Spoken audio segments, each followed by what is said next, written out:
What's up, Bucketheads? It's Joe with at CBB DFS wearing the hat today. Happy Monday, everybody. We got ourselves a new week on tap, and it's starting off with a nice little easy 4-game main slate. But the feature game from that main slate is the Marquette at number 8 Creighton matchup, which is also available on as a showdown. So since that's my conference and I love these two teams, let's talk showdown specifics in this quick YouTube hit. Appreciate you guys finding me here and really excited to get into this game for you. So without further ado, let's take a look at the points in the paint. Points in the paint, little segment here where we're looking at some of the key things prior to getting into specifics about the teams. Number one, Vegas has Creighton an 8-point favorite. That's a pretty good size line. It's holding pretty steady, hasn't moved a lot throughout the day. Whereas the over under, which initially was 149.5, is now at 151.5 on DK Sportsbook. So that means there's going to be a lot of points in this game, which is a lot of fun if you're building a showdown slate. This is the Big East opener for both teams. It's something we know that the teams know each other a little bit better. They get a little more excited to play each other. Marquette's actually lost the last 3 to Creighton, so Marquette's going to need to get right. And Creighton, they want to just keep playing well so they can make a run at Villanova as the season progresses. For Marquette, we're curious about their health. We've been doing some research on that. Theo John has had some knee soreness. Samir Torrance is dealing with a toe. He's been downgraded more to doubtful, so off Samir Torrance today, but that's really left Marquette pretty thin, which is a good thing good thing to know when constructing a lineup. And for Creighton, a lot more mouths to feed, a lot of skill on offense. But Denzel Mahoney's on a heater right now. So I got the Mahoney heater bulleted down there as one of our points in the paint. 35 DK in back-to-back games. His price has come up a little bit, but it's worthy. He's playing at a high level and with a lot of confidence. And if you like playing people who are on heaters, go get it. First, let's take a look at Marquette. This is our usual sheet where we're going to show you some usage, some shot rates, their points per game, some of the ancillary stats that they contribute. But with Marquette, I mentioned that Samir Torrance is out. That really leaves them 6 guys. McEwen, Garcia, Kane, Carton, and John are going to be their starters. Then you have Justin Lewis, who's an interesting prospect. The freshman is 6'7", 245. He's a big guy, brings a lot of energy. But if you look all the way to the right, that last column, FR percentage, is foul rate. He's averaging 5.8 fouls for 40 minutes. He's having a hard time staying on the floor, so he's not real reliable. Doesn't mean I don't like Justin Lewis at 4,800. He's definitely a good GPP dart, but it's someone you can take a look at. Theo John, I mentioned, was battling the knee soreness. He came back, or he didn't miss any time. He started against UCLA. He actually got into some foul trouble that game, which hurt his minutes. Not necessarily the knee soreness, but Woj did say that his mobility wasn't like his normal sense. 2 days removed from that, maybe he's got a little more spring in his step. At $6,000, Theo John's someone who could really pay off his price if he's closer to right than he is closer to wrong. DJ Carton had his breakout game last time against UCLA. It is a team that does give up a lot of stuff to point guards, and Carton took advantage of that. So that's on him. He's very playable. Jamal Cain is kind of a scrappy do-everything guy. It's hard to get excited about his upside, but he's an option. Dawson Garcia is a very talented freshman. He's really does whatever they need. They say he starts at the center, but he'll play the 3. He can handle it a little bit. He's the biggest guy on the team at 6'11". So Garcia is a nice, intriguing option in all formats, especially in a showdown slate. And then finally, Kobe McEwen, he's their main bucket getter. You see 15.3 points per game, shooting 43% from downtown. Hasn't had the greatest game, didn't have a good game against UCLA, but he's normally pretty consistent in a game like this that's paced up. I'm good with Kobe McEwen. I have no reservations with any of these guys that I've mentioned for Marquette. So putting together those combinations will be pretty nice. And with those price points, there's a lot of combinations you can work with. And we'll show some sample lineups at the end of this, which is something a little different. On the Creighton side of things, we all know Marcus Zagorowski is their main guy. Zegs is just having a nice year. He's as steady as they come. He leads the team in usage at 26.7%. He's got a 24% shot rate. He's handing out 6 assists. $15,000 is a big price to pay for a captain, but at the same time, he's about as safe as a captain as you can get. I think there's no way that Zagorowski doesn't pay off his price.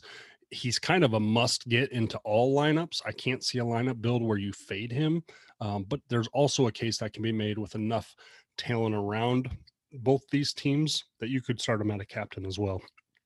Denzel Mahoney, we talked about his heater. He's up to around 28.8 minutes per game. He was someone who is he the sixth man? Is he the small four or starting at the three?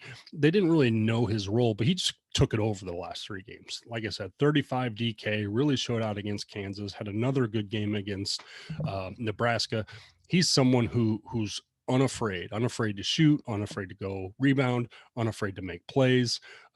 He's playing really, really well. And Denzel Mahoney is someone that I think you should keep in the back of your mind.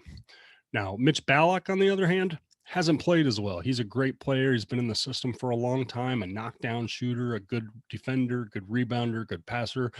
He hasn't shot the ball all that well. You can see towards the right there, he's averaging 6 3-point attempts a game, but he's only hitting about 30% on the year. He's a better player than that.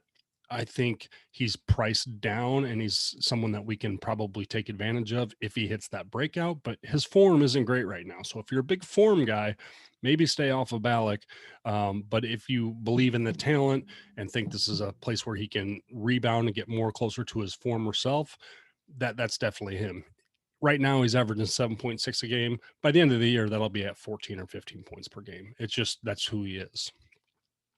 Christian Bishop and Damian Jefferson are forwards. They're really high energy guy. Bishop's got a little more talent, but also tends to play a little more aggressive, where Jefferson's a little more safer and consistent, has a little more passing ability as well. So Damian Jefferson is someone for cheap. Christian Bishop is someone more for if you really want to take a shot. He's someone who has broken a slate this year and can do some good things. And really, given that Theo John is hurt, we don't know what's going to happen inside in this game. It could be an area where Bishop can get some easy hoops in that regard too. Speaking of inside, what a great transition, huh? Want to talk a little bit about Ryan Kalkbrenner. So if you've seen Creighton play this year, he's the very, very Caucasian, slender man underneath. But he's got some skill. He's got a really nice soft touch. He's not afraid to get the shots up when they're around, and he's been rewarded with more and more minutes.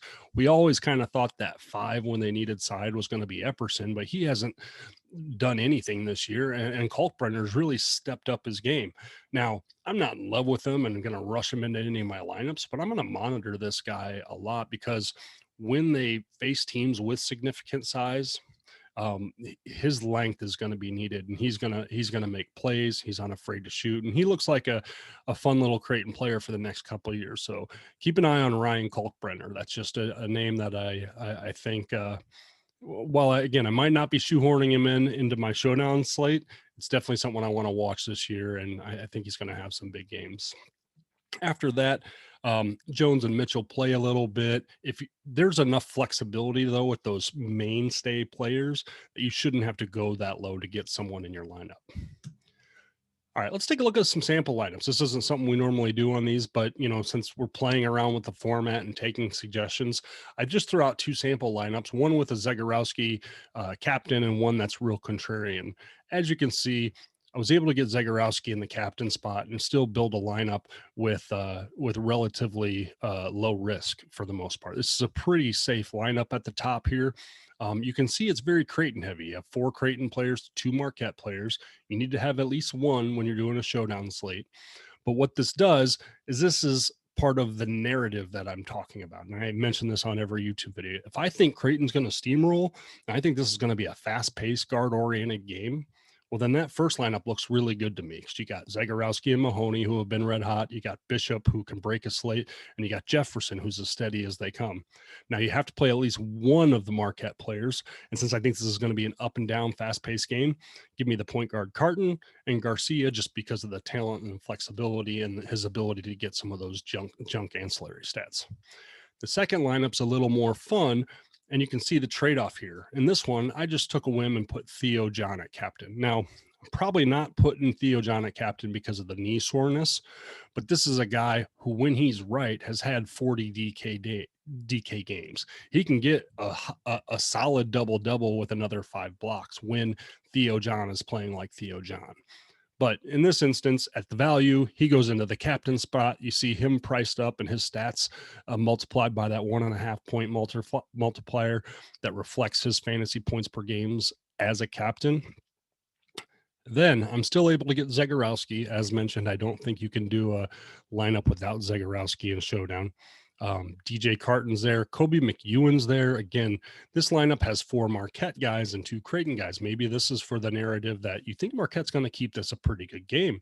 They might even be able to dictate tempo some and keep Creighton's high-powered offense in check. This type of build, if that's the way you see this game going, would be very friendly for you.